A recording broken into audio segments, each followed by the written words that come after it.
Alright, in this video I'm going to be doing a review of, I guess, an interesting PSP clone. I mean, it grabbed my curiosity, honestly, and I bought it real cheap. Because it's essentially not a PSP, it's a portable Genesis shaped like a PSP. I mean, almost exactly like a PSP. Like a PSP Slim. It's even got the UMD door, but it's just for the battery. The shoulder buttons, but they don't work. You can't even push them in. Let's see if it focuses. Focus. There you go. Can't push them in. The D-pad is 4 separate buttons, although it still works well.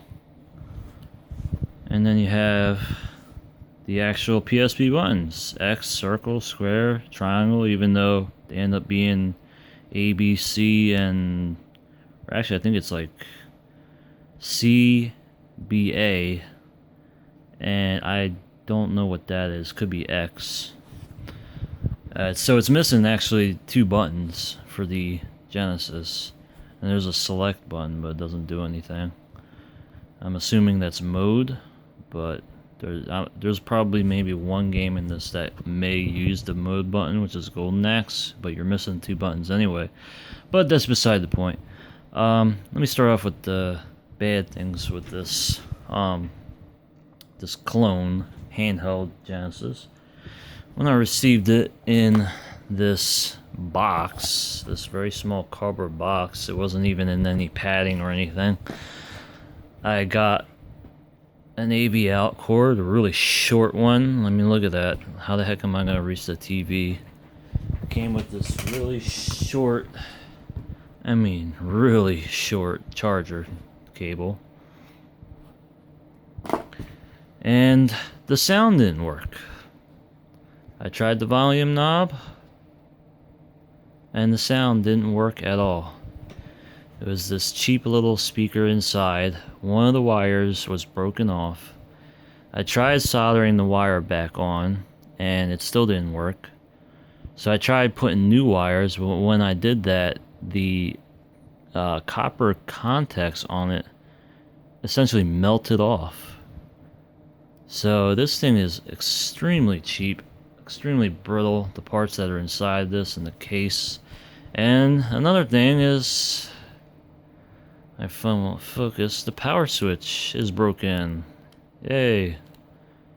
It worked at first, but it broke off quickly. Luckily, I was able to put it and leave it in the on position, but that forces me to keep the this PSP or PXP 3 on all the time, unless I take the battery off. That's the only way to turn it off. I'm trying to find a spare power switch, and I'll put that in there for replacement, a better, more durable one. It looks like it came with a screen protector, but it's not really doing this job too well. There's already scratches. Alright, so let's move on. This is actually on right now. There's the LED, because like I said, I have it left in the on position because the power switch is broken. Sorry about the focusing.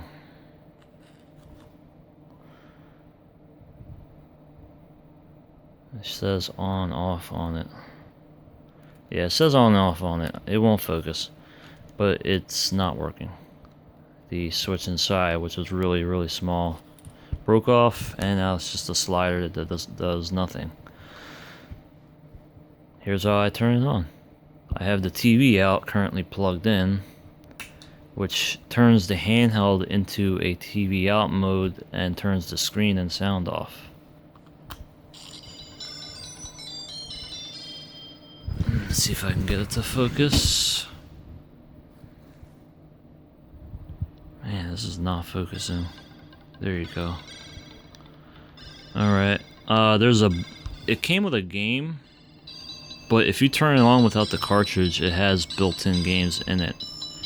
And the funny thing is, this has a sticker of Mario on it, but there's no Mario game on this, but the built-in games have Mario, which is a fake pirate ROM hack Mario. You can hear the sound, and essentially I put a big speaker in here that fits just right in here. I outsourced it from a broken Leapfrog Leapster 2. And it's, you know, it's a decent speaker, but the sound output on this handheld is crap, so that's as good as it's gonna get. Volume works just fine. Well, I mean, there's hardly any... It's like the potentiometer is very sensitive. It's like I just push it up a notch and it goes all the way down. But yeah, at least I got the sound working by soldering in that spare speaker I had from the Leapster.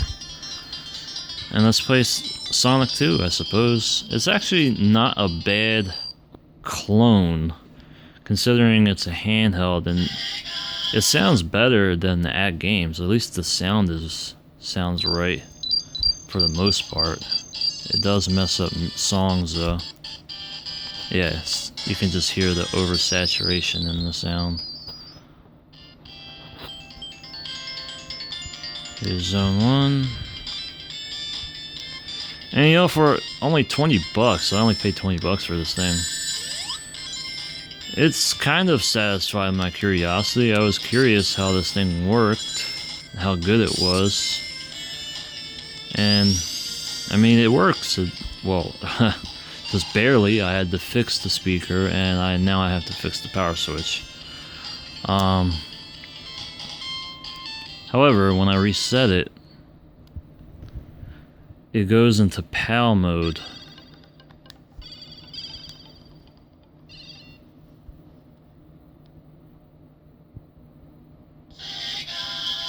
Oh, it's not in PAL mode?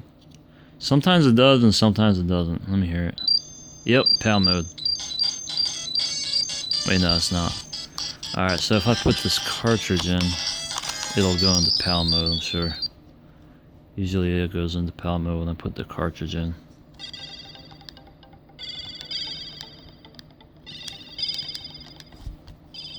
No, let's do Sonic 1.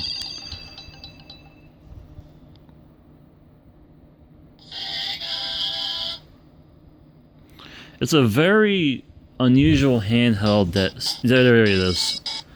PAL mode. It's a very unusual handheld that seems to have a mind of its own, because if I plug in the TV out,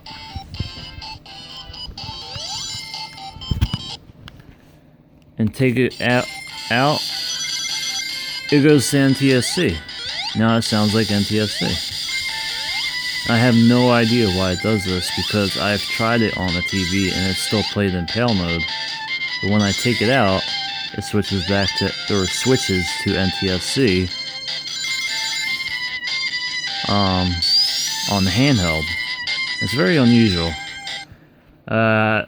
So you can basically tell they didn't really care at all about how this functioned. It's like if it worked, it passed the quality check, essentially. And again, I'm reiterating that the sound is only working because I had to source a speaker from this. And that's essentially the size of it. You could see there. That's how big the speaker is, and it fits right in there. I had to cut off the plastic that held this into place in order for it to fit. And it doesn't shake or anything. In fact, you can even see if I can put it in the... There it is. There's one of the wires I used. If it'll focus. That was the wire I was actually trying to put on the original speaker, and it would not go on there. It just melted the contact off. So yeah, there's the red wire. Actually, it doesn't sound too bad for Sonic 1. But the sound is oversaturated. Sonic 2, the music is even more. worse. Now I think if I reset it, it goes back to PAL mode, if I'm not mistaken. Sometimes it does, and sometimes it doesn't. It just has a mind of its own. It has a lot of good games in it, I have to admit. Like, I kind of wish I had this multi-cart for my Genesis. I really do. It has Musha in it. Let's see if it's in PAL mode. Looks like the logo is moving a little slow. Don't worry, if it is, I can change it. I figured out the trick. Still not sure yet. Screen doesn't look too bad, I have to admit. Yep, it's in PAL mode. Hear the slow music? And now I put the TV out and take it out. Now it's in NTSC mode. I really don't understand this at all. I mean, maybe there's something on the motherboard I could set, like, I don't know. I don't know too much about modding systems. I only knew to fix the speaker, and I will know how to fix the power switch too, although it might be a little tougher. I just have to get, and it's actually tough to find a power switch that will fit in here. Those little small ones, they're tough to find. I essentially plan on using like a power switch that's similar to the ones that are in the NES top loaders and Sega Genesis Model 1s, or even smaller than that. But it plays the games okay. I mean, here's Musha. The sound is oversaturated though, it's in mono only.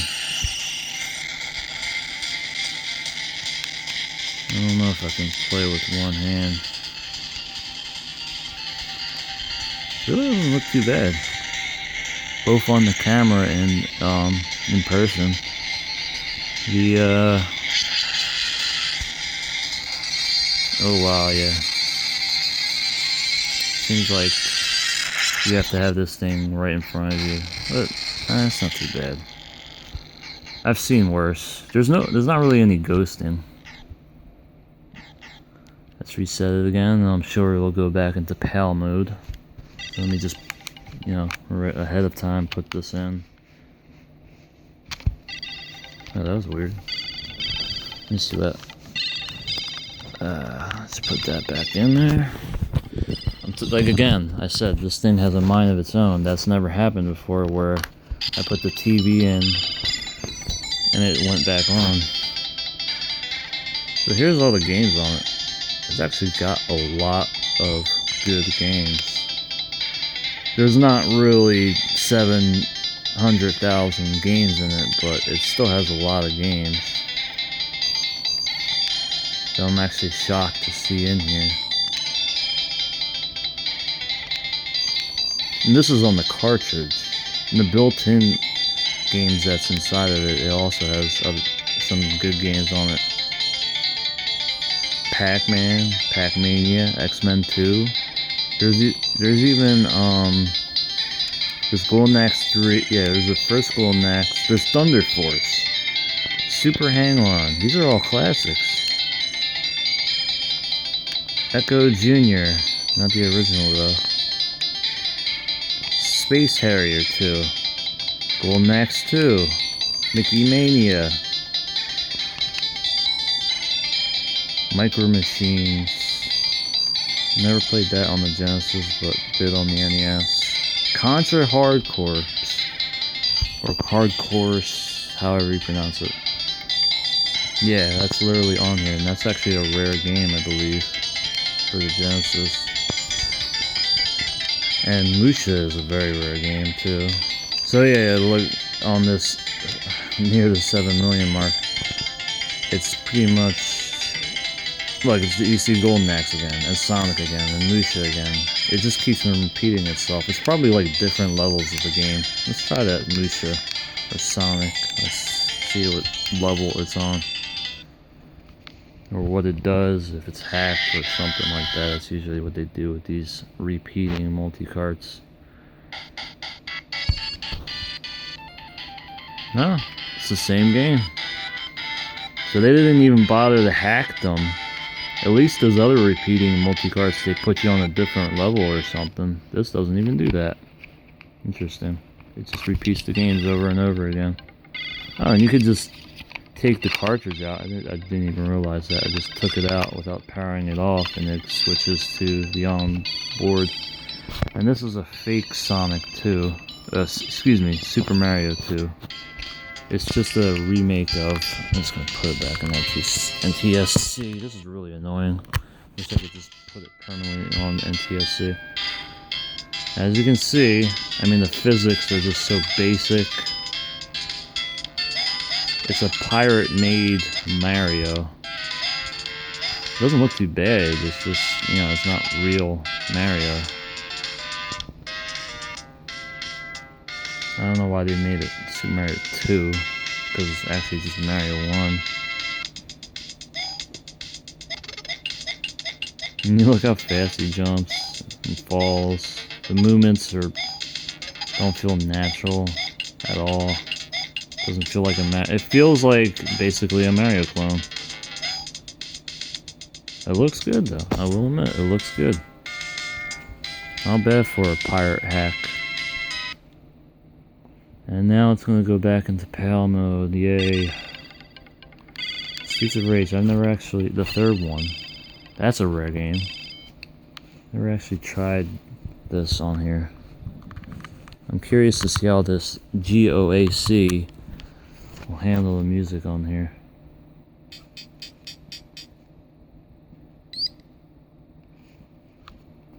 Push start button. Go to the sound test mode, test these songs out. That's voice. Here it is, BGM. Oh, whoops. See, I don't even know what buttons to push. Because usually that would be the C button.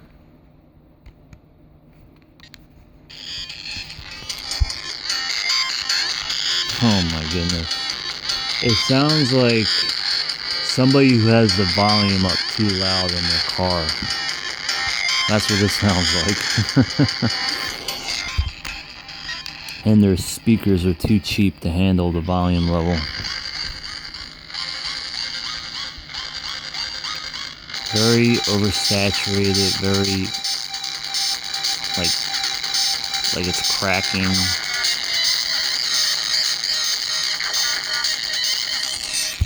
I mean, what do you expect from this thing though? It's $20 and it's so brittle.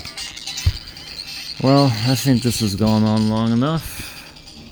I'll turn it off by simply taking the battery pack out. That's the only way I can turn it off.